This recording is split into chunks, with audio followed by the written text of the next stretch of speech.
Hello students, कैसे हैं आप सभी लोग। तो आज हम करने वाले one marker important questions of chapter 2 physics boards के लिए, जो कि है आपका इलेक्ट्रोस्टैटिक पोटेंशियल एंड कैपेसिटेंस। तो हमारा जो 95% प्लस का जो हमारा टारगेट है, उसमें एक और वीडियो आपके लिए लेके आया हूँ। तो इस वीडियो में हम क्या करेंगे कि पूरे चैप्टर में से जो छोटे छोटे न्यूमेरिकल्स, फॉर्मूलाज, यूनिट्स और ये सारे जो चीज़ें हम क्वेश्चंस के थ्रू इनको रिवाइज करेंगे। तो वन मार्कर की जो वीडियो होगी उसमें हम सारा चैप्टर को थॉरोली रिवाइज करेंगे और फिर 2 मार्कर, 3 मार्कर और 5 मार्कर में हम उनको बोर्ड्स में किस तरह से प्रेजेंट करते हैं आंसर को। अगर कोई न्यूमेरिकल आ गया, कोई डेरिवेशन आ गया, तो हम किस तरह से लिखेंगे, तो वो चीज़ हम सीखेंगे। तो आइए शुरू करते हैं आज का हमारा लेक्चर। और लेक्चर स्टार्ट करने से पहले जो हमारा एम है 95% प्लस का, तो उसको एक बार याद कर लेते हैं और हम एक बार दिमाग में बिठा लेते कि इस साल तो हमको 95% प्लस लेके ही आना है। ठीक है, तो इसी जर्नी को आपकी आसान बनाने के लिए मैंने आपके लिए बहुत सारे रिवीजन नोट्स बना दिए हैं, चैप्टर वाइज टेस्ट दे दिए हैं, आपको फुल सिलेबस मॉक पेपर दे दिए हैं और पूरी जो स्प्रेडशीट है वो रोज की रोज अपडेट करते जाते हैं। जो हमने इलेक्ट्रिक चार्जेस एंड फील्ड्स है उसमें हमने सारी चीज़ें कवर कर लिए, तो ये सारी आपको स्प्रेडशीट में अपडेटेड मिल जाएगी। स्प्रेडशीट को एक्सेस कैसे करना है, तो डिस्क्रिप्शन बॉक्स में ये एक लिंक दे रखा है, वहाँ पे आपको सारी वीडियोस, टेस्ट पेपर्स, पीडीएफ और नोट्स आपको मिल जाएंगे। तो शुरू करते हैं आज की क्लास। हमारा फर्स्ट क्वेश्चन आपकी स्क्रीन के ऊपर ये, the ratio of charge to the potential of body is known as. तो चार्ज अपॉन पोटेंशियल को हम क्या कहते हैं, सी यानी कैपेसिटेंस। तो हमारा फर्स्ट आंसर क्या हो गया, capacitance. Second question, on moving a charge of 20 coulomb by 2 centimeter, 2 joule of work is done. The potential difference between the point is। तो बताओ, अगर आपका 20 कोलॉम का चार्ज अगर 2 सेंटीमीटर से हमने उसको डिस्प्लेस किया और 2 जूल का वर्क डन हुआ है, तो पोटेंशियल डिफरेंस क्या होगा। तो हमको पता है जो हमारा वर्क होता है वो होता है Q इंटू डेल्टा V। हमारा वर्क कितना दिया हुआ है, 2 जूल, और चार्ज हमारे पास है 20 कूलॉम इंटू डेल्टा वी। अब यहाँ पे डिस्टेंस फालतू में दी हुई है, इसका कोई यूज नहीं है। ठीक है, अब देखो डेल्टा वी क्या आ गया यहाँ से, 2/10 और 0.1 वोल्ट। आंसर क्या हो जाएगा हमारा, आंसर ए, ऑप्शन ए हमारा क्या हो जाएगा, राइट आंसर। तो जल्दी से इस वीडियो को एक बार अपने फ्रेंड्स के साथ शेयर कर दो ताकि वो भी लाइव आके इस वीडियो को देख सके, क्योंकि फिर बाद में क्या होता है कि बहुत सारा बैकलॉग हो जाता है और फिर देखने में बहुत आलस आता है। तो जल्दी से अपने फ्रेंड्स को शेयर करके बुला लो। थर्ड क्वेश्चन पे बढ़ते हैं हम। In bringing an electron towards an another electron, the electrostatic potential energy of the system increase, decrease, remains unchanged और बिकम जीरो। तो हमारी जो पोटेंशियल एनर्जी होती है वो क्या होती है, के Q1 Q2 अपॉन आर, के Q1 Q2 अपॉन आर। तो अब Q1 और Q2 तो क्या है, कांस्टेंट है, K भी कांस्टेंट है, हमारी क्या होगी, R जो है वही वेरिएबल है। ठीक है, तो अब ये क्या कह रहा है कि R को हम डिक्रीज करेंगे तो पोटेंशियल क्या होगा, अगर हम डिनोमिनेटर को डिक्रीज करेंगे तो ओवरऑल क्वांटिटी क्या होगी, इंक्रीज होगी। तो हमारा आंसर क्या आ जाएगा, जल्दी से बताओ, हमारा आंसर आ जाएगा ऑप्शन ए। ठीक है, समझ में आ गया। नेक्स्ट क्वेश्चन पे बढ़े थे। Electric potential of earth is taken to be zero because earth is a good, बताओ इंसुलेटर है, कंडक्टर है, सेमीकंडक्टर है या डाइलेक्ट्रिक है। अब इस तरह के क्वेश्चंस अगर आप एनसीईआरटी में ढूंढोगे ना तो आपको देखने पे भी नहीं मिलेंगे, ये वाली चीज कहाँ पे लिखी हुई आपको नहीं पता पड़ेगा।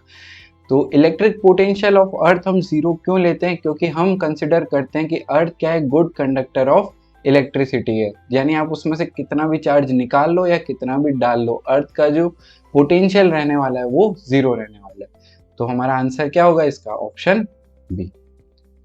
4 क्वेश्चन किए, चारों क्वेश्चन आपके दिमाग में बैठ गए होंगे। तो नेक्स्ट क्वेश्चन पे चलते हैं। हमारा नेक्स्ट क्वेश्चन आपकी स्क्रीन के ऊपर ये, तो अगला क्वेश्चन है हमारा, some charges is been given to a conductor then it's potential is maximum at surface, is maximum at center, remains the same throughout the conductor, या फिर the maximum somewhere between surface and center। यानी हमने एक conductor है, कौन सा, बस वाले भैया नहीं, कंडक्टर जो इलेक्ट्रिसिटी कंडक्ट करता है, और उसको कुछ चार्ज दे दिया, तो ये पूछ रहा है कि मैक्सिमम कहाँ पे होगा। तो मैक्सिमम क्या होगा, पोटेंशियल, जो पोटेंशियल होगा वो मैक्सिमम कहाँ पे होगा, वो मैक्सिमम कहीं पे भी नहीं होगा, वो सेम रहेगा कहाँ पे, थ्रू आउट दी सरफेस। क्योंकि कंडक्टर के अंदर जो इलेक्ट्रिक फील्ड होती है जीरो, तो हमको पता है कि इलेक्ट्रिक फील्ड की डायरेक्शन में पोटेंशियल ड्रॉप होता है। तो जब अंदर इलेक्ट्रिक फील्ड ही जीरो है तो वो पोटेंशियल क्या रहेगा, सेम रहेगा कहाँ पे, थ्रू आउट द कंडक्टर। तो हमारा जो पोटेंशियल का जो आंसर हो जाएगा फिफ्थ क्वेश्चन का, वो ये हो जाएगा कि the sum charges is given to the conductor then it's potential remains same throughout the conductor. क्योंकि इलेक्ट्रिक फील्ड होती तो इस डायरेक्शन में पोटेंशियल ड्रॉप होता, पर इलेक्ट्रिक फील्ड नहीं है, तो यहाँ जो पोटेंशियल होगा वही पोटेंशियल इस पॉइंट पे, इस पॉइंट पे, इस पॉइंट पे, सब पॉइंट्स पे क्या होगा, सेम होगा। ठीक है, समझ में आ गई। अब ये पूछा जाता है कि चार्ज कहाँ पे होगा, तो चार्ज कहाँ पे होगा, सिर्फ सरफेस पे होगा, चार्ज अंदर नहीं होगा। ठीक है, अगला क्वेश्चन देखते हैं। Equipotential surface associated with an electric field which is increasing in magnitude along x direction are। तो एक इलेक्ट्रिक फील्ड है जो x डायरेक्शन में इंक्रीज हो रही है, तो ये बताना है कि उसकी जो इक्विपोटेंशियल सरफेस है वो किस प्लेन में होगी। तो इक्विपोटेंशियल सरफेस इसी प्लेन में होगी, है ना, perpendicular planes perpendicular to the x direction. तो प्लेन्स पैरेलल टू, परपेंडिकुलर वाला ऑप्शन तो नहीं है, तो planes parallel to y z plane, ये एक्स डायरेक्शन है और ये वाई डायरेक्शन है। तो आपको समझ में आता है। अभी हमने देखा कि इलेक्ट्रिक फील्ड की डायरेक्शन में पोटेंशियल ड्रॉप होता है, तो यहाँ पे अगर मैं कट करूंगा, ये पीछे तक जा रही है ना, ये पीछे तक है, ये जो प्लेन है ये पीछे तक है, तो इस पूरे प्लेन में क्या होगा, पोटेंशियल कांस्टेंट रहेगा, क्योंकि इलेक्ट्रिक फील्ड जो बढ़ रही है वो एक्स डायरेक्शन में बढ़ रही है। ठीक है, तो इस वाले प्लेन में, वाई जेड प्लेन में जो है पूरा जो पोटेंशियल है वो सेम रहने वाला है। तो हमको इक्विपोटेंशियल सरफेस कहाँ मिलेगी, planes parallel to y z planes. Next question देखते हैं, what is the angle between electric field and equipotential surface. तो जब हमने इक्विपोटेंशियल सरफेस पढ़ा था तो हमने इसका बोला था कि इक्विपोटेंशियल सरफेस जो होती है वो हमेशा क्या होती है, क्या होती है, परपेंडिकुलर होती है, किस चीज से, इलेक्ट्रिक फील्ड के। तो क्या आ जाएगा हमारा आंसर, 90 डिग्री ऑलवेज। ठीक है, अब नेक्स्ट क्वेश्चन देखते हैं। A positively charge particle is release from the rest in an uniform electric field, the electric potential of the charge. अगर पॉजिटिवली चार्ज रिलीज करते हैं हम यूनिफॉर्म इलेक्ट्रिक फील्ड में, तो the electric potential energy of the charge remains constant because the electric field is uniform, increases because the charge moves along the electric field, decreases because the charge moves along the electric field, और decreases because the charge move opposite to the electric field। तो देखो इस question में क्या हो रहा है कि जब हमने इलेक्ट्रिक फील्ड की प्रेजेंस में पॉजिटिव चार्ज को रखा तो वो कहाँ मूव करेगा। देखो इलेक्ट्रिक फील्ड में positive charge along the electric field move करता है ना। तो अब क्या हो रहा है, ये हायर पोटेंशियल से लोअर पोटेंशियल पे जा रहा है, तो इसकी पोटेंशियल एनर्जी क्या हो रही है, डिक्रीज हो रही है, क्योंकि इसके ऊपर वर्क हो रहा है इलेक्ट्रिक फील्ड का, तभी तो ये मूव कर रहा है, इसके ऊपर वर्क हो रहा है।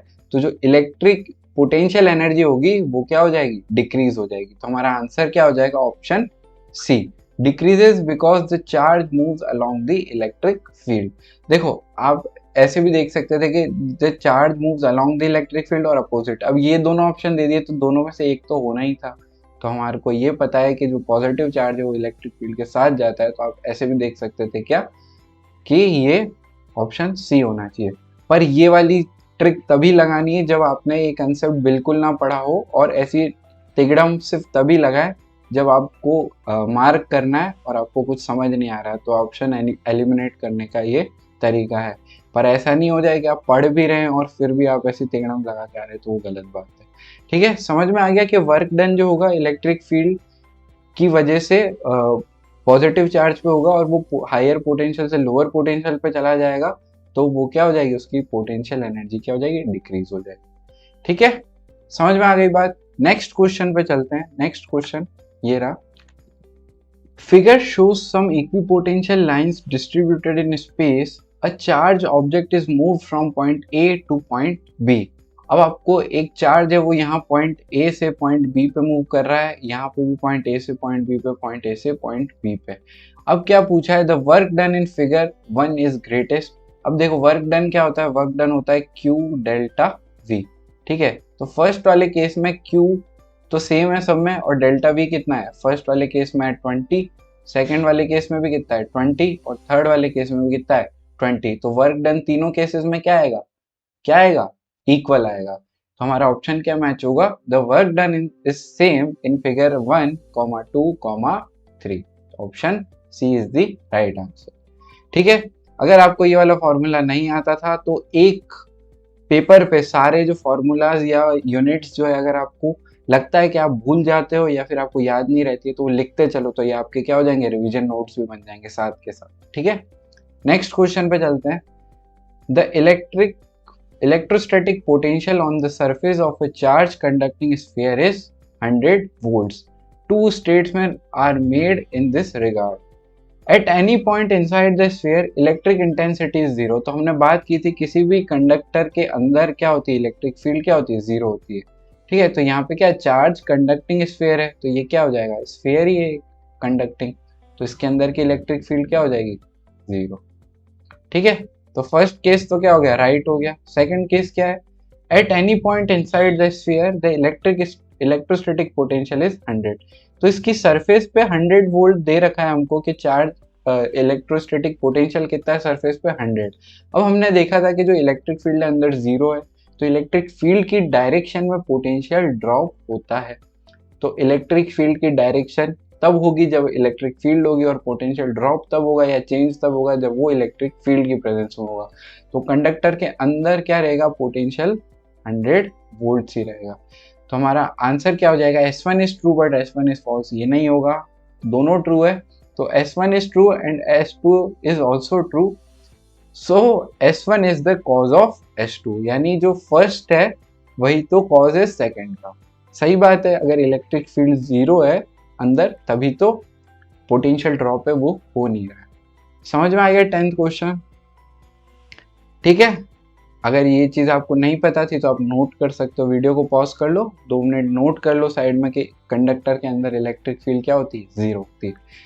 नेक्स्ट क्वेश्चन पे बढ़ते हैं बच्चों, हमारा 11th क्वेश्चन है, equipotentials at a great distance from a collection of charges whose total sum is not 0 are approximately। ये क्या कहना चाह रहा है कि हमारे पास यहाँ पे plus minus plus 2 plus 2 minus या फिर 3 प्लस 4 प्लस ऐसे कुछ एक सम पड़ा है चार्जेस का, ठीक है। अब ये बोल रहा है कि collection of charges whose total sum is non zero, ये नॉन जीरो है ना, इसका सम जो है sum is not equal to 0।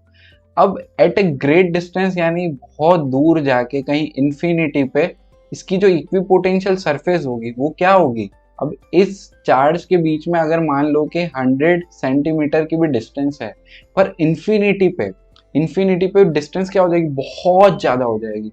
तो अब देखो अगर आप बात करो कि अगर जैसे हम बात करते हैं कि जो स्टार्स है, 2 स्टार्स है जो बहुत पास पास हमको दिख रहे हैं, पर एक्चुअली में वो इतने पास थोड़ी है। अगर हम उसको स्टार के ऊपर चले जाएंगे तो वो स्टार बहुत दूर होंगे, या पता आपको क्या पता है कि एक स्टार के ऊपर खड़े हो तो दूसरा स्टार आपको उतना ही छोटा दिख रहा है जितना अर्थ से दिख रहा था, ठीक है।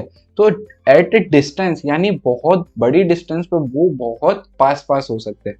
तो हम मान सकते हैं कि ये जो चार्ज है ये बहुत पास पास पड़े हुए हैं, तो बहुत ज़्यादा डिस्टेंस पे इनकी जो इक्विपोटेंशियल सरफेस हो जाएगी वो अप्रोक्सीमेटली क्या हो जाएगी, स्फीयर्स हो जाएगी। या ऐसे मान सकते हैं ये जो बंच है ये पड़ा हुआ है एक इतना सा पॉइंट, और इसकी जो इक्विपोटेंशियल सरफेसेस आ रही है वो क्या आ रही है, स्फीयर्स है। ऐसा ही होगा, ठीक है। हमारा आंसर क्या हो गया, option A, spheres. Next question पे बढ़ते हैं, ये थोड़ा न्यूमेरिकल टाइप का प्रॉब्लम है, तो नेक्स्ट क्वेश्चन अच्छे से पढ़ेंगे। 4 कैपेसिटर्स 1, 2, 3 और 4 ईच ऑफ 50 माइक्रोफैरेड, सब में 50 माइक्रोफैरेड का आर कनेक्टेड एट शोन, ठीक है, हमको दिख रहा है। The DC volt meter reads 100 volt, यानी इसके और इसके बीच का जो पोटेंशियल डिफरेंस है वो कितना आ रहा है, 100 वोल्ट्स का। The charge on each plate of each capacitor है, यानी 1, 2, 3 और 4 चारों प्लेट्स पे जो चार्ज होगा वो कितना होगा वो हमको कैलकुलेट करना है। तो हम इसको बड़े को छोटा बनाते हैं पहले, कि हमको क्या दे रखा है कि इन दो पॉइंट्स के बीच का जो पोटेंशियल है वो हमको दे रखा है, कितना दे रखा है 100 वोल्ट्स। अब हमको क्या पता है कि चार्ज जो होता है वो कितना होता है CV। अब हमको इसका C दे रखा है, इसका C दे रखा है, और ये क्या कनेक्टेड है पैरेलल में, तो C इक्विवेलेंट क्या हो जाएगा 100 माइक्रोफैरड हो जाएगा इन दोनों का इक्विवेलेंट ऑफ 1 and 2, ये 1 और ये 2, ठीक है, ये 3 और ये 4। तो C इक्विवेलेंट ऑफ 1 and 2 कितना हो जाएगा 100 माइक्रोफैरड, और हमको पोटेंशियल भी दिया हुआ है कितना 100। तो टोटल चार्ज इन दोनों प्लेट्स पे, इन दोनों कैपेसिटर पे हम निकाल सकते हैं, कितना आ जाएगा Q is equal to 100 into 10 की पावर -6 इंटू 100, ये कितना हो जाएगा 10 की पावर -2। अब ये दोनों पे मिला के इतना है, तो एक पे कितना होगा, तो Q टोटल तो इतना आ गया, Q on 1 is equal to 10 की पावर -2 डिवाइड बाय 2, यानी हम इसको कह सकते हैं 0.5 इंटू 10 की पावर -2 या फिर 5 इंटू 10 की पावर -3। तो हमारा आंसर क्या आ गया 5 इंटू 10 की पावर -3। आप बोलोगे सर 2 पे भी 3 पे भी और 4 पे भी सेम कैसे आएगा, देखो मेरी बात सुनो, जब ये बैटरी कनेक्टेड नहीं थी या 0 पे थी, ठीक है, ये बैटरी अगर कनेक्टेड नहीं थी या फिर 0 पे थी, तो इन सब पे जो चार्ज है वो न्यूट्रल था, ठीक है। अब बैटरी पे से चार्ज उठ के यहाँ से भागा होगा ना, अगर बैटरी आया यानी पोटेंशियल डिफरेंस आया, तो पोटेंशियल डिफरेंस आने की वजह से इस पे पॉजिटिव चार्ज आया, तो इसी प्लेट पे नेगेटिव चार्ज इंड्यूस हुआ। अब इस पे नेगेटिव चार्ज कब इंड्यूस होगा, जब यहाँ पे जो इलेक्ट्रॉन्स है वो कहीं से आ जाए, ठीक है। तो अब इलेक्ट्रॉन्स कहाँ से आ सकते हैं इन दोनों प्लेट्स पे, अगर इन दोनों प्लेट्स पे सेम इलेक्ट्रॉन्स आ रहे हैं, यानी इन दो प्लेट से इलेक्ट्रॉन्स भग के इन दोनों पे एक्यूमुलेट हुए होंगे, क्योंकि हमने पढ़ा है कि ना तो इलेक्ट्रॉन्स को क्रिएट किया जा सकता है ना डिस्ट्रॉय किया जा सकता है, उनको तो बस इधर से उधर किया जा सकता है। तो इन दो प्लेट्स पे से उठ के आ गए, और कितने इलेक्ट्रॉन्स आए होंगे, जितने यहाँ पे चार्ज इंड्यूस हुआ होगा। तो चार्ज कितना इंड्यूस हुआ होगा, जितना चार्ज इस प्लेट पे होगा, तो चारों प्लेट्स पे बराबर होगा या नहीं होगा, समझ में आ गई बात। और कितना होगा 5 इंटू 10 की पावर -3 कूलम। तो हमारा आंसर क्या हो जाएगा ऑप्शन बी। समझ में आ गया, इस क्वेश्चन में थोड़ा टाइम लगा पर हमको ये क्वेश्चन समझ में आ गया। नेक्स्ट क्वेश्चन पे चलते हैं। नेक्स्ट क्वेश्चन आपकी स्क्रीन के ऊपर ये रहा। तो नेक्स्ट क्वेश्चन है, अ parallel plate capacitor is made of 2 dielectric blocks in series, one of the block has thickness D1, एक ब्लॉक है D1 थिकनेस का, और उसकी जो डाइलेक्ट्रिक कांस्टेंट है वो कितना है K1, और इसी तरह दूसरा है D2 डिस्टेंस का, मतलब D2 थिकनेस का, और उसका डाइलेक्ट्रिक कितना है K2। अब हमको क्या करना है, this arrangement can be thought as a dielectric slab of thickness D, यानी ये जो थिकनेस है इसको D मान लिया है, और D किसके बराबर है D1 प्लस D2 की।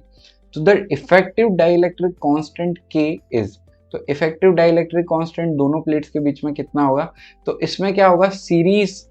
अब देखो ये कैसे कनेक्टेड है, एक कनेक्टेड है और एक दूसरा कनेक्टेड है, तो ये क्या है सीरीज में। हम ऐसा मान सकते हैं जैसे एक कैपेसिटर ये हो गया जिसके बीच में K1 और D1 डिस्टेंस है, और एक कैपेसिटर क्या हो गया, जब हमने पढ़ा था हमारे लेक्चर्स में कि जब K1 और K2 दो डाइलेक्ट्रिक स्लैब्स को अगर सीरीज में डाल दिया जाता है तो हम उसको कैसे ट्रीट कर सकते हैं, एक कैपेसिटर का जिसकी डिस्टेंस D1 प्लस D2 हो और K इक्विवेलेंट हम निकालना वापस से सीख लेते हैं, ठीक है। तो हम इसको इस तरह से बना सकते हैं। अब ये वाली जो प्लेट है मैं इसको एक प्लेट मान लेता हूँ ना, इसके बीच में ऐसा डाल दिया, कोई फर्क तो पड़ नहीं रहा है उससे, ठीक है। तो अब इसको हम इसमें कन्वर्ट करेंगे, तो इसका जो सीरीज में होता है क्या कहते हैं कैपेसिटेंस, तो क्या लिखते हैं 1/C equivalent is equal to 1/C1 plus 1/C2, और इसका क्या आ जाएगा C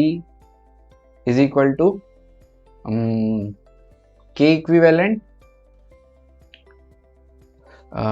epsilon naught A upon D, ठीक है। तो epsilon naught A upon D1 plus D2, और एप्सिलॉन नॉट की जगह क्या आ जाएगा K एप्सिलॉन नॉट, ठीक है। अब C1 और C2 की वैल्यू डाल देते हैं, तो C1 और C2 की वैल्यू अगर हम यहीं पे डाल देते हैं तो epsilon not K1 A upon D1 और D2 K2 epsilon naught A, ठीक है। ये वाली तो एरिया जो ऑफ प्लेट है वो तो सेम है तीनों के लिए। अब देखो क्या करोगे आप, सी इक्विवेलेंट की वैल्यू यहाँ पे सब्स्टिट्यूट कर दोगे तो क्या आ जाएगा, क्या आ जाएगा, के इक्विवेलेंट आ जाएगा। ठीक है, तो सी इक्विवेलेंट की वैल्यू यहाँ पे पुट कर दो। तो पहले तो हम इसको क्या करते हैं, इसको सिंप्लीफाई करते हैं। तो 1/c इक्विवेलेंट को हम सिंप्लीफाई करेंगे तो क्या बनेगा, k1 और प्लस k2 और सॉरी इसको हम लिखते हैं k2 d1 plus k1 d2। ठीक है, और अपॉन में k1 k2 epsilon naught a। ये क्या हो गया, 1/c इक्विवेलेंट। अब इन दोनों को कंपेयर कर देंगे, तो ऑन कंपेयरिंग तो k1 k2 epsilon naught a upon k2 d1 और k2 d1 plus k1 d2 is equal to k epsilon naught a d1 plus d2। ठीक है, तो एप्सिलॉन नॉट a से एप्सिलॉन नॉट a कट गया और d1 d2 इधर आ जाएगा, तो k की वैल्यू क्या आ जाएगी, k की वैल्यू आ जाएगी k1 k2 d1 plus d2 upon k2 d1 plus k1 d2। ठीक है, और ये हमारा मैच हो रहा है ऑप्शन सी से। हाँ, ये k2 लिखा हुआ है, सॉरी अब ये क्या है, थोड़ी प्रिंटिंग मिस्टेक है, ये चेंज कर लेना। ठीक है, यही सही आंसर है, आपको कोई डाउट करने की जरूरत नहीं है। कभी भी ऐसा सीरीज में आ जाए तो आप ये याद भी कर सकते हो कि क्या आएगा k इक्विवेलेंट जब अगर इस तरह से होगा। अब देखो इसमें ना एक क्वेश्चन और आता है कि प्लेट्स को इन दोनों के बीच में पूछ लेते हैं और इस तरह से भर देते हैं। ठीक है, k1 और k2। ठीक है, तो आप ट्राई करना कि अब इस तरह से भर दिया तो क्या हो जाएगा, एक कैपेसिटर हम ऐसे मान लेंगे और एक कैपेसिटर हम इस तरह से मान लेंगे और इन दोनों को कनेक्ट कर देंगे, तो ये क्या हो जाएंगे, पैरेलल में कनेक्ट हो जाएंगे। तो सी इक्विवेलेंट क्या आ जाएगा उस केस में, देखो मैं इसको दूसरे कलर से कर देता हूँ ताकि अगर आप देखो तो आपको समझ में आए। तो इस केस में क्या हो जाएगा, इसको वापस बना देता हूँ। तो पैरेलल वाले केस में क्या होगा, इसको इस तरह से आ जाएगा एक और कैपेसिटर, है ना, इसको हमने अलग अलग करके लिख दिया। अब सी इक्विवेलेंट इस केस में क्या आएगा, C1 प्लस C2, और C1 को क्या लिख सकते हैं, K1 epsilon naught A upon D1, और इसको क्या लिख सकते हैं, K2 epsilon naught A upon D2। और C इक्विवेलेंट को किसके बराबर करना है, epsilon naught A upon D1 plus D2, और ये आ जाएगा C इक्विवेलेंट। ठीक है, अब C इक्विवेलेंट को दोनों को इक्वेट कर दोगे तो एप्सिलॉन नॉट ये यहाँ पे K इक्विवेलेंट आ जाएगा। ठीक है, तो C equivalent is equal to K equivalent into EA। ठीक है, तो अब क्या आ जाएगा, K इक्विवेलेंट यहाँ से क्या आ जाएगा, K1 upon D1 plus K2 upon D2 और इंटू D1 प्लस D2, ये आ जाएगा पैरेलल के केस में। ठीक है, अब मैं ये यहाँ से इरेज कर देता हूँ क्योंकि पीडीएफ में अगर मैं ये दूंगा तो आप कंफ्यूज हो सकते हो। ठीक है, तो ये सही चीज़ है, आप इसको नोट कर सकते हो कि पैरेलल में अगर ये इस तरह से दिया जाएगा तो आप किस तरह से फॉर्मूला डिराइव करोगे, या फिर अगर ऑप्शन में ऐसे पूछा जाता है तो आप वेस्ट ना करें टाइम, इसको फटाफट से इस तरह से लिख दें। ठीक है, तो ये एक बार नोट कर लो, K1 upon D1 plus K2 upon D2 into D1 plus D। ठीक है, ये इरेज कर देता हूँ।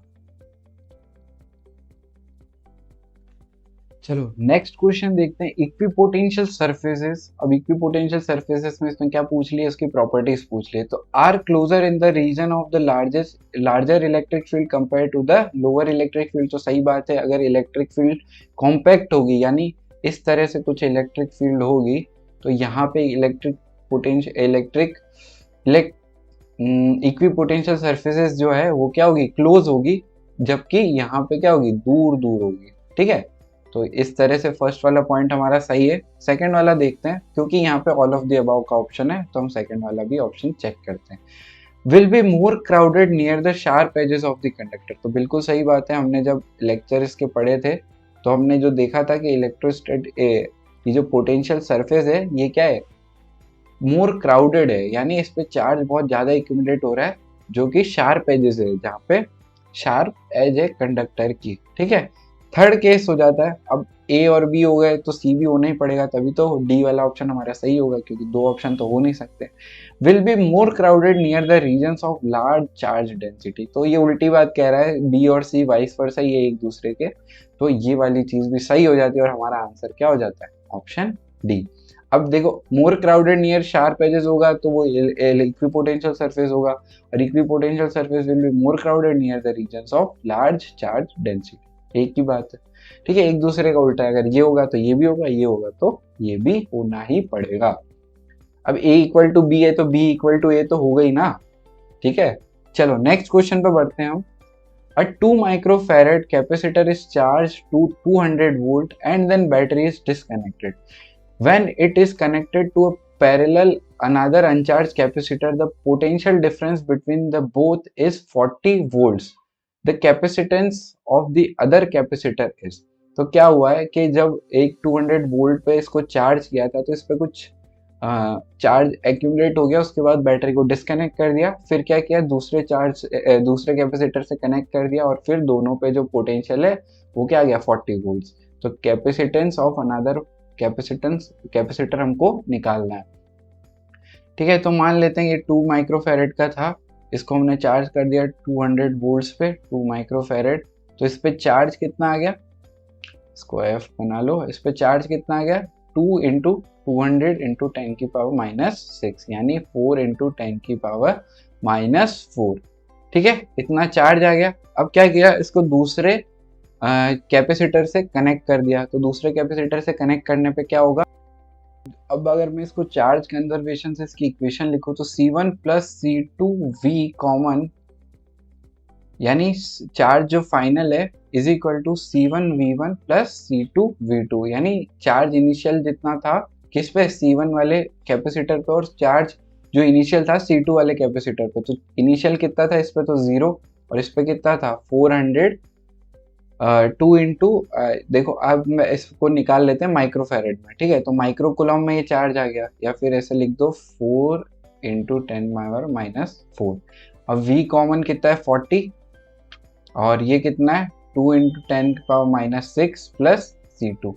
ठीक है, तो अब इसको आप देखोगे तो यहाँ से एक और 0 आ जाएगा, ये आ जाएगा 10 पावर -5, और 4 से 4 कैंसिल हो जाएगा, तो ये कितना बन गया 10 की पावर -5।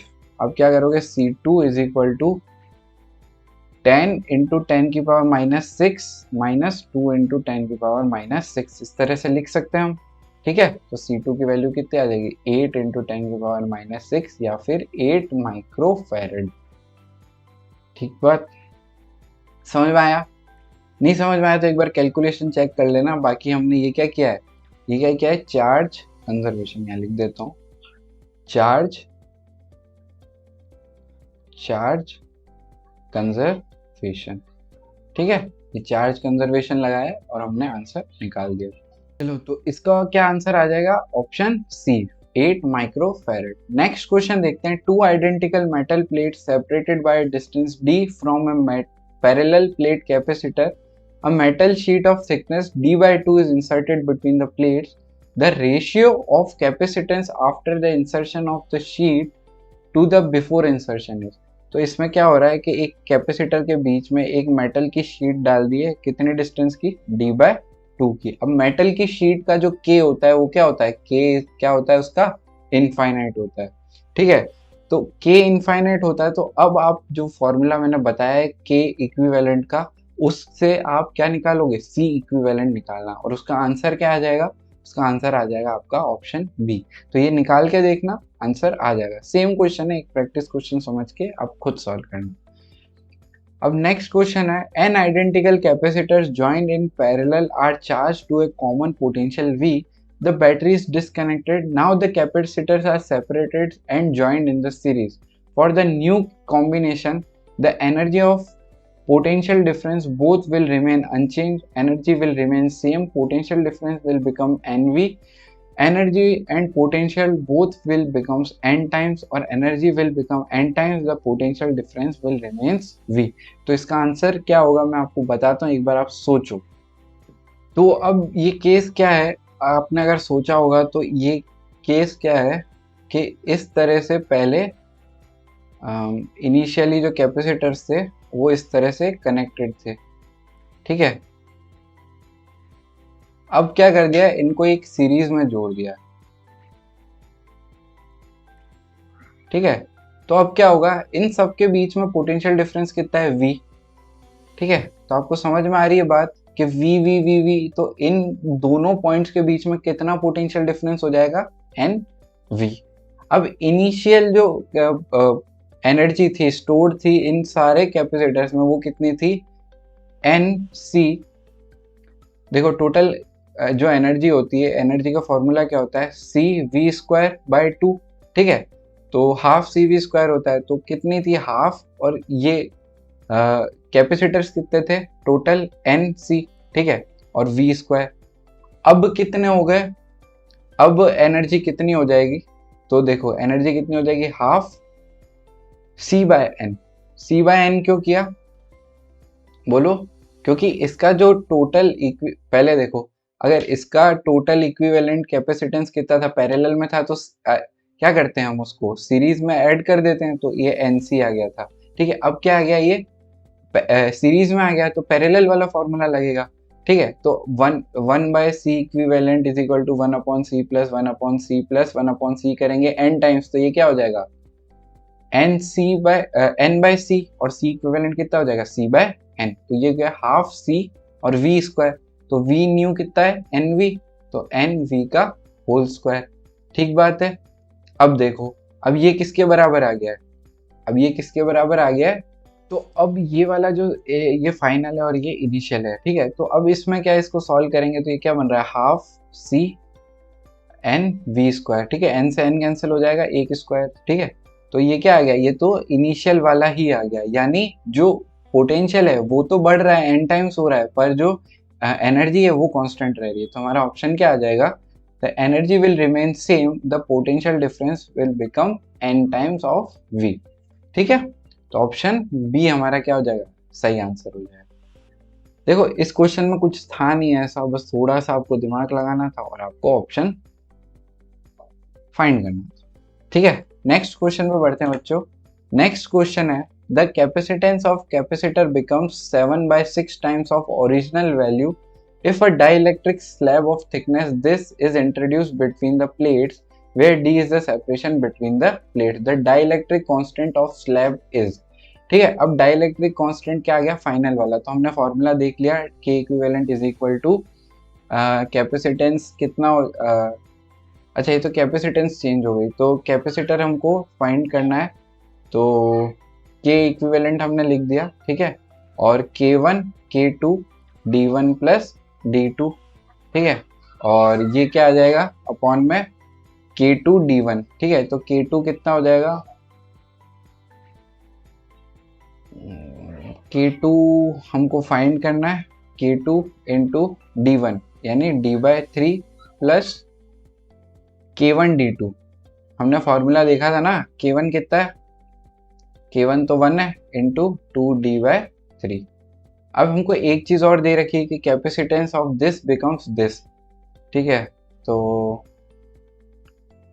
अब एक फॉर्मूला और लिख सकते हैं हम कि C1 upon C2 is equal to C2 upon C1 is equal to 7/6। तो C2 क्या हो जाएगा, epsilon naught A K upon D plus upon K equivalent, ये जो नया वाला है epsilon naught A upon D is equal to 7/6। तो यहाँ से के इक्विवेलेंट की वैल्यू की ये इरेज कर दिया, ठीक है। तो यहाँ से के इक्विवेलेंट की वैल्यू कितनी आ जाएगी, ये सब कैंसिल हो जाएगा, तो के इक्विवेलेंट अपॉन के की वैल्यू, के इक्विवेलेंट अपॉन के की वैल्यू क्या आ रही है, 7/6, ठीक है। यानी जो K1 है वो के इक्विवेलेंट, या फिर हम ऐसे लिख सकते हैं K1। के इनिशियल तो क्या था, K1 ही तो था ना। ठीक बात है। देखो कोई डाउट आ रहा है तो पूछ लो, नहीं आ रहा है ना, अच्छे बच्चे हो तुम सब। अरे K1 तो 1 ही है, यहाँ पे 1 डाल दो, ठीक है। तो यहाँ पे क्या आ जाएगा, के इक्विवेलेंट की वैल्यू आ जाएगी 7/6। अब यहाँ पे भी 1 डाल दो, ठीक है। D1 प्लस D2 कितना हो जाएगा, D, और D से D कैंसिल हो गया, तो अब क्या बच रहा है, ये 7/6 is equal to K2/3 plus 2/3। अब इसको हम अगर ऐसे लिख दें सम करके, तो ये आ जाएगा 3, और 3 ऊपर चला जाएगा। अब K2 प्लस 2 इसको सॉल्व करेंगे, तो इसको सॉल्व मैं कर देता हूँ। 14 plus 7K2 is equal to 18K2, और K2 की वैल्यू क्या आ जाएगी, 18 माइनस तो 11, तो 14/11। ठीक है, हमारा आंसर क्या हो जाएगा, ऑप्शन ए। समझ में आया क्या किया मैंने, नहीं आया? देखो समझाता हूँ। ये वाला फॉर्मूला कैसे लिखा वो तो समझ में आ गया। अब जो इनिशियल कैपेसिटर था उसके बीच में हमने क्या कर दिया, एक स्लैब को इंट्रोड्यूस कर दिया, कितनी, 2/3D। तो ये जो के इक्विवेलेंट आएगा वो तो हमारा इसमें आ जाएगा, और हमको क्या दे दिया, जो कैपेसिटर का जो कैपेसिटेंस था वो क्या हो गया, 7/6 टाइम्स हो गया।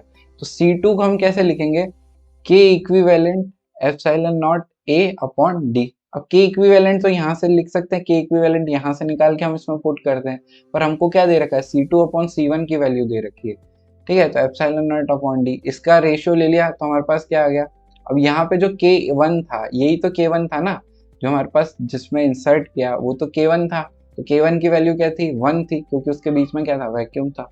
ठीक है, तो यहीं पे K1 की वैल्यू 1 डाली, और के इक्विवेलेंट की वैल्यू हमने क्या डाल दी, 7/6। तो उससे क्या आ गया, हमारा आंसर आ गया। ठीक है, एक बार इसको समझना, ठीक है, PDF दूंगा मैं, एक बार इसको आप ट्राई करना, तो आपको समझ में आ जाएगा कि ये क्या करा मैंने। नेक्स्ट क्वेश्चन देखते हैं। Two capacitors of capacitance this and this are charged to potential 12 volt each. They are now connected to each other with the positive plate of each joined to the negative plate of each other. The potential difference across 3 microfarad will be. अब क्या किया है, इसको charge, मैं एक नया page ले लेता हूँ, तो नेक्स्ट पेज पे देखते हैं। तो क्या किया है कि जो 3 माइक्रोफेरेड का और 6 माइक्रोफेरेड का जो चार्ज था, ये प्लस और ये माइनस था, ये माइनस और ये प्लस था। तो अब क्या किया है कि they are now connected to each other with the positive plate of each joining with the negative plate. यानी इसको हमने पहले तो क्या किया, 3 माइक्रोफेरेड को पहले तो इनिशियली क्या था, ये 12 वोल्ट पे चार्ज किया। ठीक है, ये 6 माइक्रोफेरेड को हमने 12 वोल्ट पे चार्ज किया। तो इनके पास चार्जेस कितना है, तो चार्जेस है इनके पास 36 माइक्रोकुलम, और इसके पास है 72 माइक्रोकुलम। ठीक है, अब क्या कर दिया, इन दोनों को ज्वाइन कर दिया। ठीक है, अब क्या कर दिया हमने, इनको ज्वाइन कर दिया, और क्या बना दिया, इस तरह का एक सिस्टम बना दिया। ठीक है, ये पॉजिटिव, ये नेगेटिव और ये पॉजिटिव। अब एक बात बताओ, इस पे था पॉजिटिव का 36, ठीक है, और इस पे था नेगेटिव का 72, और इस वाली प्लेट पे था पॉजिटिव का 72 और इस पे था नेगेटिव का 72। ठीक है, तो अब क्या होगा कि सॉरी, इस पे था नेगेटिव का 36। तो क्या होगा, ये दोनों चार्ज ऐड हो जाएंगे, और ये 3 है और ये 6 है। तो ऐसा होता है कि जो बड़ा कैपेसिटर होता है, या ज़्यादा माइक्रोफेरेड का, या ज़्यादा कैपेसिटेंस जिस कैपेसिटर का होता है, उस पर चार्ज ज़्यादा जाता है।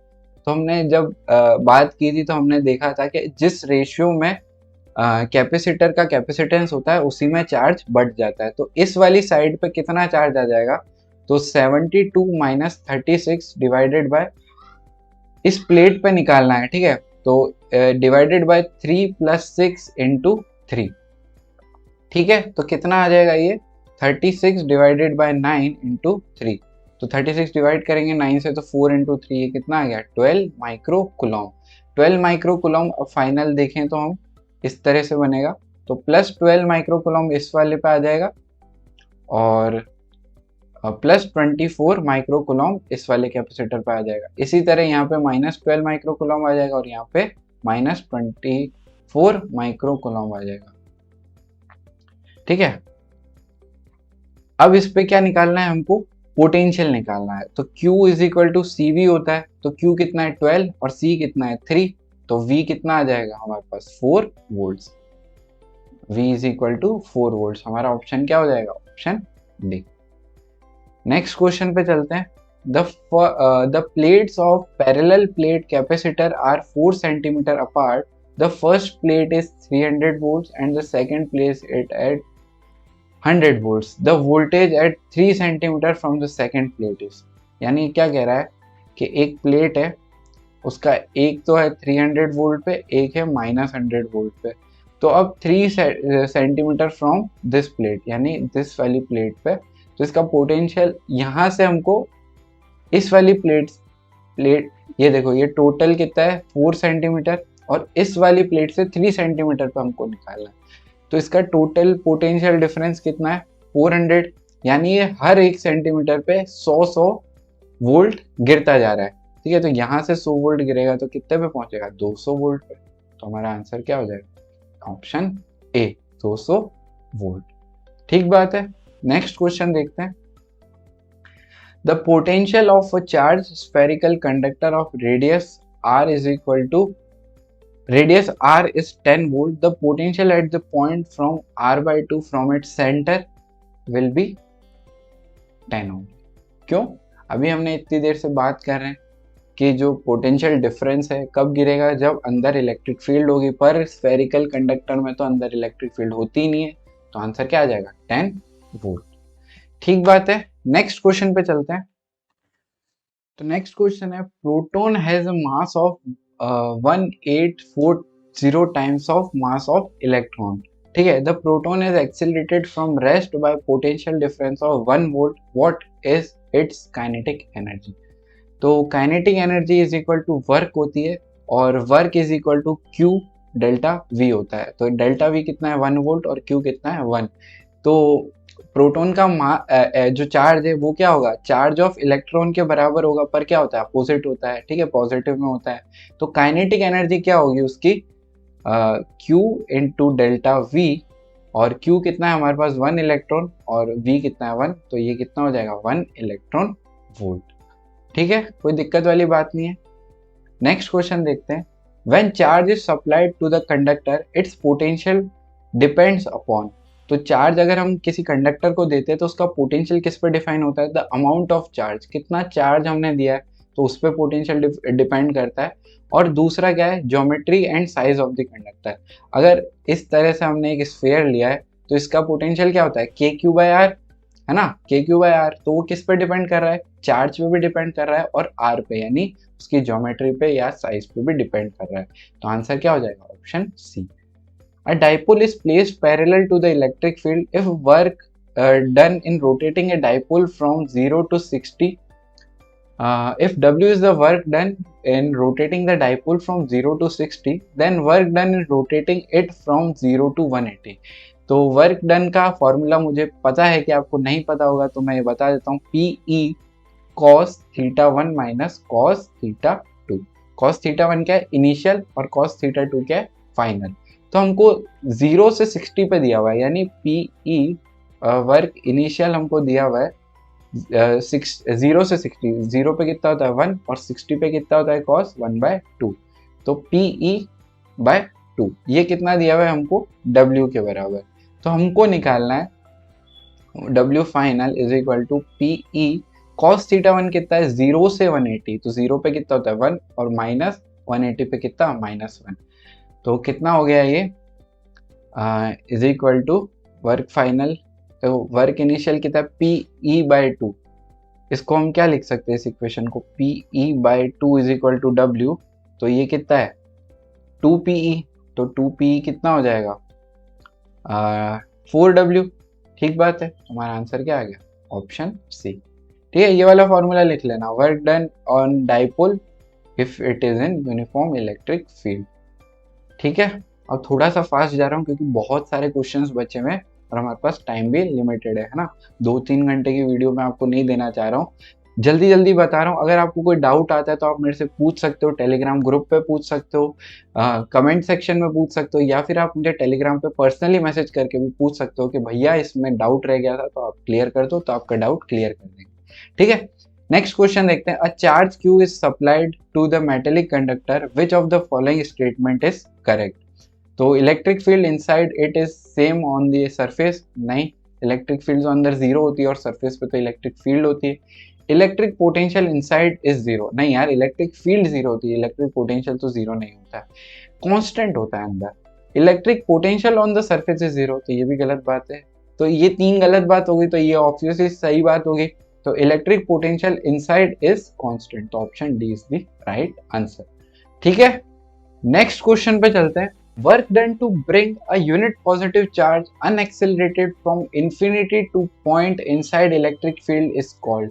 तो यार ये तो कुछ इलेक्ट्रिक पोटेंशियल की डेफिनेशन जैसा लग रहा है कि electric potential is defined as the work done to bring a unit positive charge from infinity to a point P with kinetic energy zero, या फिर वर्क डन जीरो, या स्लोली ब्रिंगिंग। तो ठीक है, तो ये क्या हो गई इलेक्ट्रिक पोटेंशियल की डेफिनेशन, तो इसका आंसर क्या हो जाएगा इलेक्ट्रिक पोटेंशियल। अब 27th क्वेश्चन में आपसे पूछा है electric potential due to a point charge minus Q at a distance x from it is given by, तो v is equal to K Q upon R होता है, के क्यू बाय आर, और यहाँ पे क्या हो जाएगा k into minus Q upon X, option D is the right answer.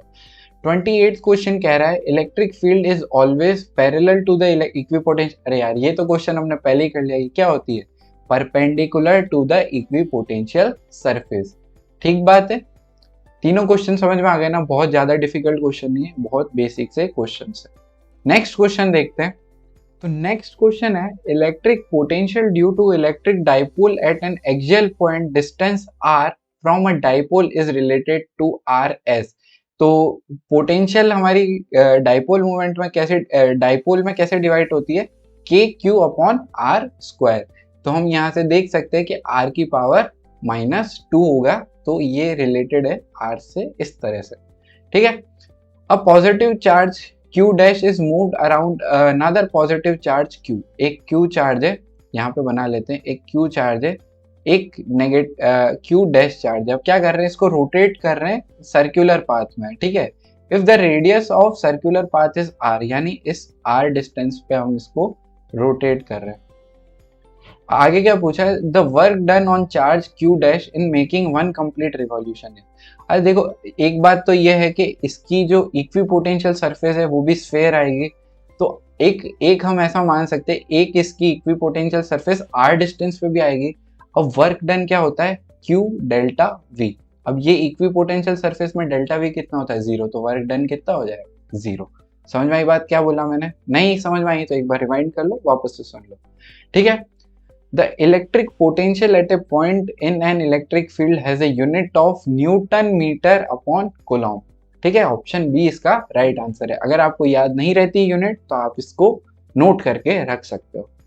Next question है an electron is accelerated under a potential difference of 200 volt, energy gained by it in electron volt is। तो देखो potential difference दे रखा है, energy क्या होगी, energy होगी कितनी, work done के इक्वल, क्योंकि काइनेटिक एनर्जी हो या पोटेंशियल एनर्जी हो। ठीक है, तो वर्क डन के इक्वल क्या हो जाती है, काइनेटिक एनर्जी। तो kinetic energy is equal to Q delta V. तो क्यू कितना हो जाएगा, इलेक्ट्रॉन, एक इलेक्ट्रॉन का मास, सॉरी एक इलेक्ट्रॉन का चार्ज, तो हम लिख सकते हैं काइनेटिक एनर्जी या फिर energy is equal to work done is equal to Q delta V, Q delta V is equal to electron into 200। तो ये क्या आ जाएगा 200 इलेक्ट्रॉन वोल्ट। हमारा ऑप्शन क्या हो जाएगा, ऑप्शन सी। ठीक है, नेक्स्ट क्वेश्चन पे बढ़ते हैं। नेक्स्ट क्वेश्चन है there exist a potential difference of 5 volt between 2 points in an electric field, work done in moving a charge of 7 coulomb from point A to point B। तो 7 into 5 35 is the right answer। ठीक है, ये क्या कह रहा है देखो, अगर आपको समझ नहीं आ रहा है तो क्वेश्चन को ध्यान से पढ़ो। एक इलेक्ट्रिक फील्ड में दो पॉइंट्स है, उनके बीच का पोटेंशियल डिफरेंस कितना है, 5 volt. Work done in moving A charge of 7 coulomb from one point two another is this. ठीक है, तो नेक्स्ट क्वेश्चन पे बढ़ने से पहले 1 मिनट का ब्रेक है, जल्दी से जाओ और मम्मी को बोलो कुछ खाने को दे दो, चाय पी लो, पानी पियो, दूध पियो, कुछ भी पी के जल्दी से रिचार्ज होके आ जाओ। तो 1 मिनट के ब्रेक के बाद करेंगे हम 34th क्वेश्चन। अगर आपको ब्रेक नहीं लेना है तो 34th क्वेश्चन आप ट्राई कर सकते हो, और जिनको ब्रेक लेना है वो जल्दी से ब्रेक लेके आ जाओ।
हेलो बच्चों, तो स्वागत है आपका ब्रेक के बाद। अब हम आगे के क्वेश्चंस करते हैं। हमारे पास 50 क्वेश्चंस आज हमको करने थे। उसके बाद आपको सेल्फ प्रैक्टिस के लिए कुछ क्वेश्चंस दूंगा विद सॉल्यूशन, और आंसर भी होंगे, तो आप उसको ट्राई करना खुद से। तो स्टार्ट करते हैं हमारा क्वेश्चन। तो नेक्स्ट क्वेश्चन है बच्चों, a charge Q contain n electrons each of mass m. This charge is accelerated under the potential difference V. The speed acquired by the charges. तो क्या किया है कि एक चार्ज है वो बहुत सारे इलेक्ट्रॉन से मिलकर बना है, और उसको क्या किया है, V पोटेंशियल डिफरेंस के बीच में रख दिया है। अब वो उसका चार्ज मास कितना है, m है, और उसके n इलेक्ट्रॉन्स उसके अंदर है, उस चार्ज के अंदर। तो आपको बताना है उसकी काइनेटिक एनर्जी जो होगी, सॉरी उसकी जो स्पीड होगी वो कितनी होगी। तो V डैश से हम इसको मान लेते हैं, या स्पीड मान लेते हैं, speed is equal to V naught. तो हमको पता है कि kinetic energy is equal to work होता है, is equal to Q delta V होता है। ठीक है, तो Q है हमारे पास Q नॉट, सॉरी हमारे पास Q चार्ज दे रखा है, और n इलेक्ट्रॉन्स है। अगर इलेक्ट्रॉन्स है ना, n इलेक्ट्रॉन्स है, और टोटल चार्ज हमारे पास Q है, और हमारा जो पोटेंशियल डिफरेंस है वो V है। इसको मैं किसके बराबर लिख सकता हूँ, हाफ m V नॉट का square.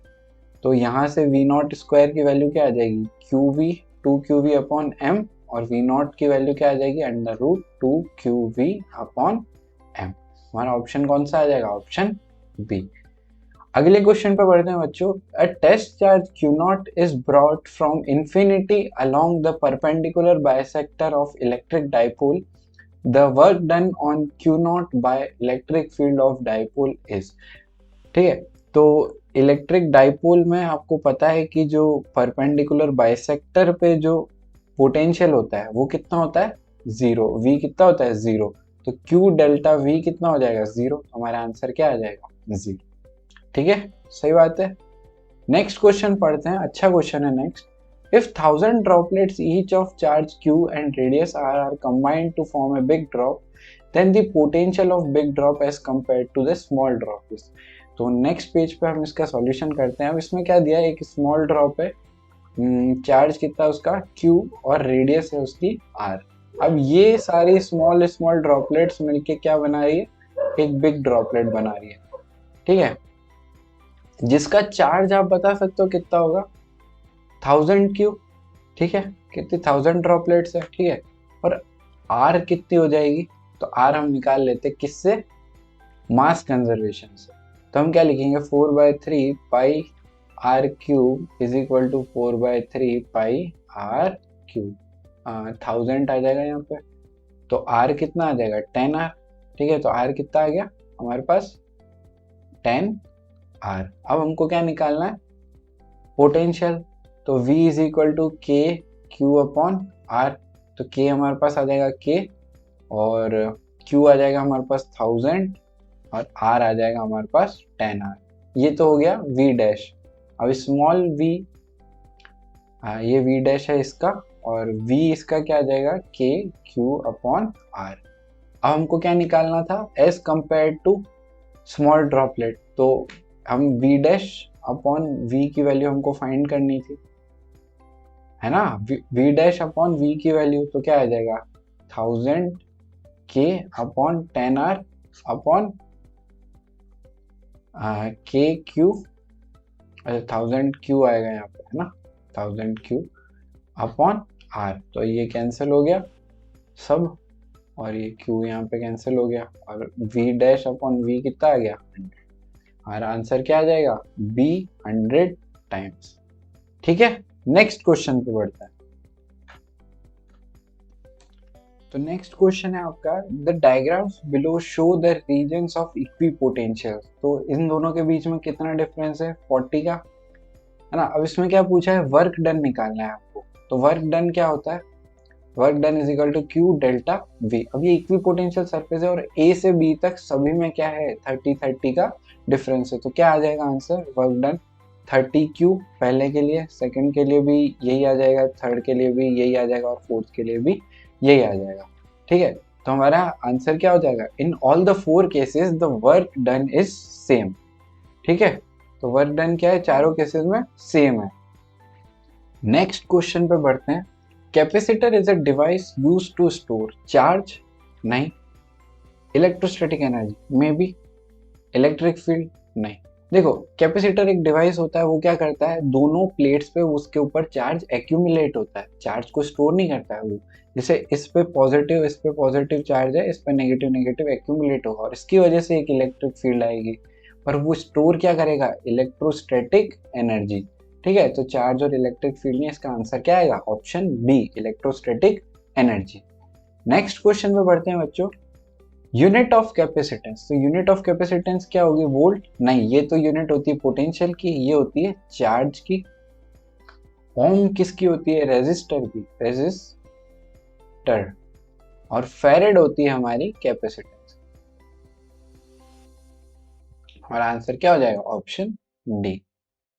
A parallel plate capacitor is charged by a battery. Once it is charged, the battery is removed. Now dielectric material is inserted between the plates of the capacitor. Which of the following does not change? तो एक parallel plate capacitor है, उसके बीच में हमने क्या किया, charge कर दिया बैटरी से, और अब क्या है, डाई इलेक्ट्रिक को इंसर्ट किया है। तो उसमें क्या क्या चेंज नहीं होगा, तो electric field between the plates ये तो चेंज हो जाएगी, क्योंकि डाई इलेक्ट्रिक आ जाएगा, तो अंदर डाई इलेक्ट्रिक की वजह से एक अपोजिट डायरेक्शन में इलेक्ट्रिक फील्ड इंड्यूस होती है, तो क्या होगी, टोटल इलेक्ट्रिक फील्ड क्या हो जाएगी, कम हो जाएगी। उसके बाद आ जाएगा potential difference across the plates, तो ये भी चेंज होगा। चार्ज ऑन द प्लेट्स, ये कांस्टेंट रहेगा, क्योंकि क्या होगा, जब हमने बैटरी से डिस्कनेक्ट कर दिया तो चार्ज उस पे फंस गया है। अब कोई अगर आपको यहाँ पे खड़ा कर दे, एक मान लो आप एक बीच पे टापू पे खड़े हो गए, यहाँ पे पानी है चारों साइड, तो आप ट्रैप हो गए ना।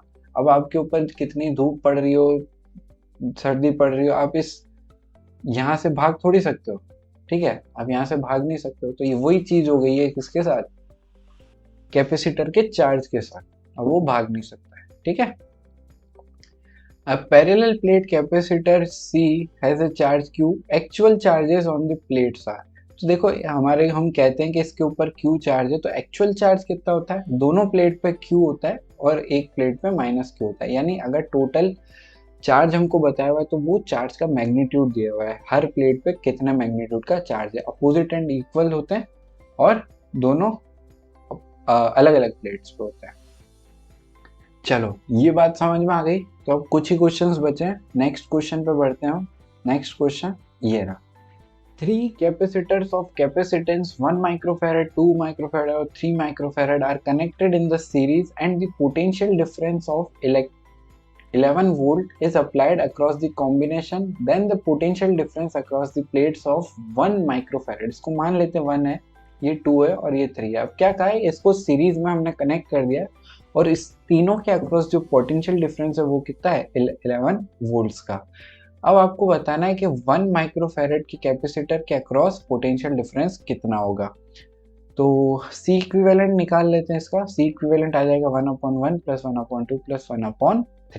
ठीक है, तो सी इक्विवेलेंट 1/c इक्विवेलेंट इतना होता है और सी इक्विवेलेंट आ जाएगा हमारे पास 6/11। ठीक है, अब टोटल, अब देखना एक चीज देखना, अब इस वाले पे प्लेट पे अगर Q चार्ज आएगा तो इस वाली पे -Q इंड्यूस होगा, और इस पे इतना इंड्यूस हुआ, यानी चार्ज कहाँ से भाग के आया होगा, इस प्लेट पे से। तो इस प्लेट पे -Q हट गया तो कितना चार्ज बच जाएगा इस पे Q। अब इस पे -Q इंड्यूस हुआ और इस पे इंड्यूस हुआ, यानी कहीं से चार्ज आया है, तो कहाँ से आया है, इस वाली प्लेट से। तो कितना आया है Q माइनस, यानी आप देख रहे हो हर कैपेसिटर पे जो चार्ज है वो कितना है Q और Q ही है, यानी सेम है सब पे। ठीक है, अब इस पे चार्ज निकालते हैं तो चार्ज कितना आ जाएगा C इक्विवेलेंट इंटू पोटेंशियल, ये कितना आ गया 6/11 इंटू 11, कितना आ गया 6 माइक्रो कूलम। ठीक है, ये कैपेसिटेंस माइक्रो कूलम में है तो ये भी माइक्रो कूलम में आएगा। ठीक बात है। अब सिर्फ C1 के ऊपर कितना है, तो Q हमको पता है कि C1 के ऊपर कितना है 6 माइक्रो कूलम, और हमको क्या निकालना है, हमको चार्ज पता है तो Q is equal to C V, sorry capacitance भी पता है हमको, पोटेंशियल निकालना, पोटेंशियल ऑफ 1 माइक्रो कूलम। तो पोटेंशियल कितना आ जाएगा 6 micro coulomb upon 1 micro farad, कितना आ गया 6 volts.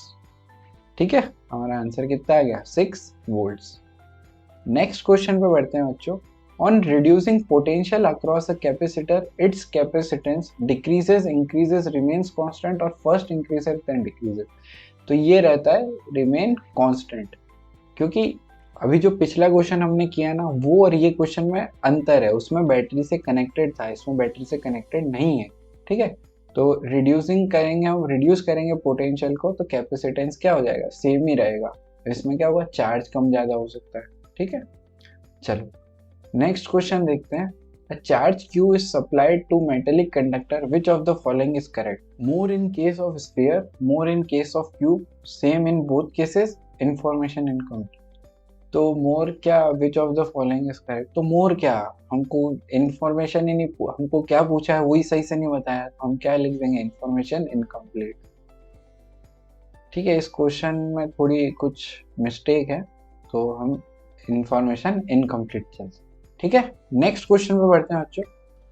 Energy stored in capacitor, charge capacitor is given by, तो किससे देते हैं हम एनर्जी स्टोर्ड, हाफ CV² से देते हैं, तो एक देते हैं Q²/2C से, और एक देते हैं हाफ QV से, हाफ QV²। ठीक है, C की जगह नहीं, सॉरी हाफ QV। ठीक है, हाफ QV से। अब देख लो कौन सा ऑप्शन मैच हो रहा है, तो CV²/2 ये मैच हो रहा है। ठीक है, if n number of equal capacitors each of capacitance C are connected in the series then equivalent capacitance will be given by C/n। ये तो अभी हमने क्वेश्चन में यूज किया था आज की वीडियो में, अगर आप पूरा देखते हुए आ रहे हो तो बहुत अच्छा क्वेश्चन सॉल्व किया था इससे तो। ठीक है, अगला क्वेश्चन देखते हैं। Capacitance of parallel plate capacitor when there is no medium between the plates is C0 if the capacitor is now completely filled with dielectric matter of constant K then the capacitance is. तो पहले था C is equal to epsilon naught A upon D, अब क्या कर दिया C' में क्या कर दिया K अब क्या भर दिया इसमें, completely filled with dielectric matter constant K। तो ये वाली चीज तो क्या हो जाएगी C, तो C' क्या हो गया K टाइम्स ऑफ C, यानी हमारा ऑप्शन क्या हो गया, ऑप्शन B। ठीक बात है, नेक्स्ट क्वेश्चन पे चलते हैं। A parallel plate capacitor is charged by connecting a battery across its plates.